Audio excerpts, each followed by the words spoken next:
Assalamualaikum warahmatullahi wabarakatuh. Alhamdulillah ya, kita ketemu lagi dalam kuliah komunikasi keperawatan. Untuk hari ini kita belajar tentang komunikasi pada klien dengan tingkat pengetahuan rendah atau gangguan kognitif ya, gangguan kematangan kognitif. Ya, seperti yang kita ketahui, ada juga kita menemukan pasien, yaitu pasien yang tingkat pengetahuannya rendah atau IQ-nya rendah atau ada gangguan kematangan dalam berpikirnya, dalam kognitifnya gitu ya. Nah, dalam berkomunikasi dengan pasien yang mengalami gangguan kematangan, itu sebaiknya kita itu mempertahankan prinsip komunikasi, bahwa komunikasi itu dilakukan dengan pendengaran komunikasi efektif ya. Jadi sesuai dengan kaidah kemampuan audiensnya. Jadi kalau dari pasiennya itu, kalau dia ada gangguan dalam pengetahuan yang rendah, tingkat pengetahuan rendah, kematangan kognitifnya rendah gitu ya. Nah, itu kita bisa pakai yang komunikasi dengan pendengaran komunikasi efektif. Ya, jadi kemampuan audiens itu apa? Kan beda-beda. Ada yang dia itu paham sekali kalau kita menjelaskannya itu pakai alat peraga tangan gitu.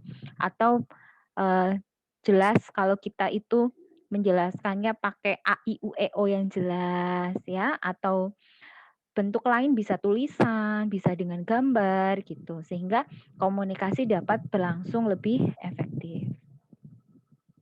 Apabila perlu, kita juga perlu melakukan pengulangan ya. Jadi bicaranya itu 2 kali atau sampai 3 kali atau bahkan lebih gitu. Jadi memang harus sabar sekali menghadapi pasien yang harus sabar sekali ketika kita berkomunikasi pada pasien dengan gangguan kognitif gitu. Ya, tadi makan sama apa? Dia nggak jelas. Tadi makan kamu pakai bahasa nonverbal ya. Jadi apa tuh, tanganmu kayak orang makan gitu, makan sama apa gitu. Jadi lakukan pengulangan lagi ya. Kalau dia paham gitu, dia bisa langsung jawab, berarti oh ya dia mudeng gitu ya, paham dengan apa yang kita bicarakan. Dan tanyakan kembali pesan untuk memastikan maksud pesan sudah diterima. Jadi tadi kalau misalnya kita nanya nih, pasiennya sudah makan atau belum gitu.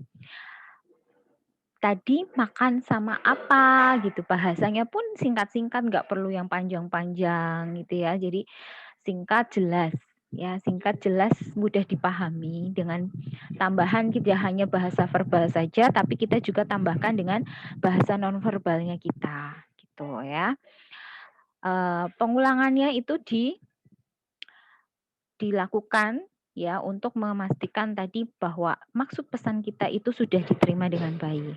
Tandanya pesan kita udah diterima tadi adalah pasien menjawab dengan benar. Kalau pasien jawabnya masih belum benar, artinya pesannya itu belum diterima dengan baik ya. Kemudian berhati-hatilah dalam menggunakan teknik komunikasi nonverbal karena dapat menimbulkan interpretasi yang berbeda pada klien. Nah, kalau makan itu kan wajar ya, kita makan gitu kayak orang makan gitu. Mungkin ada bahasa kayak yang kita nggak tahu tapi asal asal gerak gitu ya, itu juga harus hati-hati karena nanti menimbulkan interpretasi yang berbeda. Tuh. Jadi intinya ya selesai ya. Ya, jadi intinya kalau pada pasien gangguan kognitif ini kita harus tahu dia itu kemampuannya apa. Kan ada yang kognitifnya kurang tapi pendengarannya dia jelas, atau dia penglihatannya ada gitu ya, atau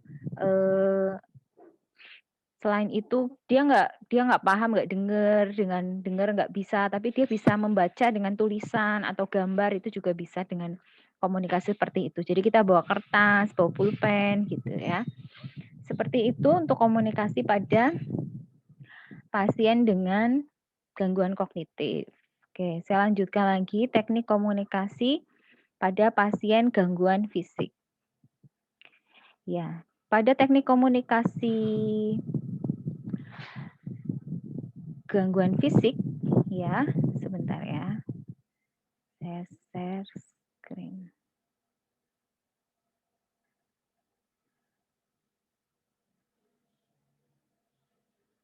Ya. Pada teknik komunikasi gangguan fisik itu ada yang pertama adalah namanya gangguan fisik, kalian harus perhatikan bahwa orang itu artinya fisiknya mengalami gangguan. Entah itu fisik di pendengaran, di indera pendengaran, atau indera penglihatan, atau indera peraba gitu ya. Paling sering sih kita kalau komunikasi sulitnya dengan kalau pasiennya ada gangguan di penglihatan atau pendengaran gitu ya. Nah, karena kalau orang bicara kan kita lihat orangnya ya, dia juga lihat dengar ya, dengar melihat mulutnya ya, mimik mulut, kontak mata gitu ya, terus mungkin gerakan tangan nonverbal gitu kan bisa terlihat. Nah, ini kalau pendengaran, gangguan pendengaran itu seperti itu, berarti penglihatannya mungkin lebih bagus tuh ya. Atau kalau misalnya penglihatannya kurang ya, dia bisa optimalkan untuk pendengaran. Ya, dari pengertiannya dulu, gangguan fisik adalah suatu keadaan di mana seseorang itu punya kekurangan pada anggota tubuhnya. Ya, termasuk juga tidak hanya indera, bisa saja dari organ tubuh di dalam tubuh. Misalnya dia sakit ginjal ya, gagal ginjal, atau bisa juga fraktur ya, atau apa tuh namanya amputasi, dia mengalami amputasi, bisa juga sensorik atau motorik pada tubuhnya. Gangguan fisik ini yang dari kekurangan anggota tubuh seringkali itu membuat pergerakannya terganggu. Ya. Jadi ada tuh pergerakan yang terganggu ya. Kita mulai dari yang gangguan fisiknya dulu ya, misalnya tadi ada kecacatan fisik gitu. Nah, gangguan dari organ, sistem organ membuat pasien berasa tidak enak badan. Misalnya tadi ada gagal ginjal ya, yang harus mendapatkan pengobatan medis gitu. Itu seperti apa ya cara komunikasinya ya. Nah, ini perlu kalian itu ketahui. Gangguan dari sistem organ itu tadi kayak ada gagal ginjal, dia merasa lemas atau merasa mual muntah gitu ya. Gangguan fisik ini biasanya itu bisa dialami oleh semua orang, baik itu orang dewasa maupun anak kecil.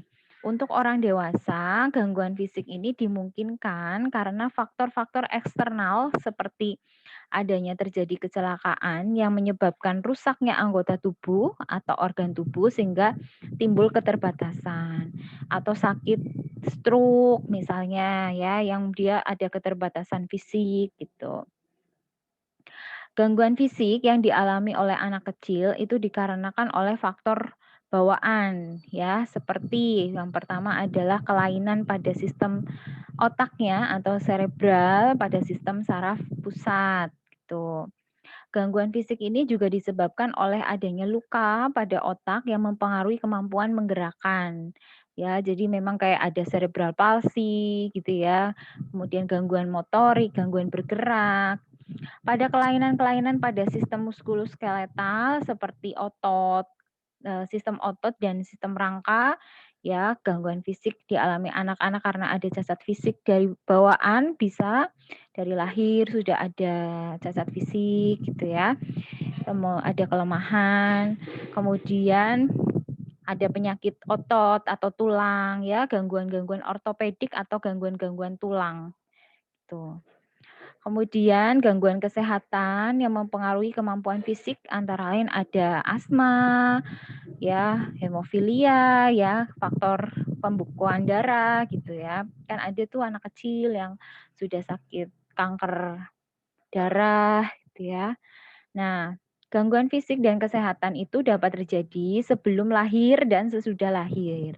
Pada masa sebelum lahir dapat disebabkan itu oleh adanya infeksi atau penyakit ya, kelainan kandungan bayi dalam kandungan itu terkena radiasi atau ibu mengalami trauma kecelakaan gitu. Oke, nanti saya lanjutkan lagi ya.